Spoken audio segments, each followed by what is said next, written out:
Le temps des verbes en Éphésiens 5,18 indique qu'être rempli de l'esprit est un processus continu, puisqu'il s'agit d'une exhortation. On comprend aussi qu'il est possible de ne pas être rempli ou dirigé par l'esprit. Le reste d'Éphésiens 5 décrit les caractéristiques d'un croyant que l'esprit a rempli. Dites-vous des psaumes, des hymnes et des cantiques spirituels. Chantez et célébrez de tout votre cœur les louanges du Seigneur. Remerciez constamment Dieu le Père pour tout, au nom de notre Seigneur Jésus-Christ.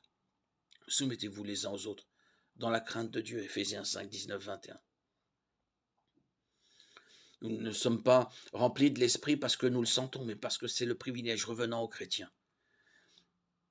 Être rempli de l'esprit ou dirigé par l'esprit est le résultat de notre obéissance au Seigneur. C'est un don de la grâce, non une émotion. Nos émotions sont trompeuses et nous pouvons nous laisser entraîner dans une extase purement charnelle qui ne vient pas du Saint-Esprit. Voici donc ce que je dis, marchez par l'esprit et vous n'accomplirez pas les désirs de votre nature propre. Si nous vivons par l'esprit, laissons-nous aussi conduire par l'esprit. Galates 5, 16, 25. Ceci dit, il est indéniable qu'il y a des fois où nous sommes saisis par la présence et la puissance de l'esprit et qu'il s'agit souvent d'une expérience riche en émotions. Quand cela arrive, c'est une joie sans pareille. Le roi David dansait de toute sa force, de Samuel 6, 14, quand l'arche d'alliance a été apportée à Jérusalem.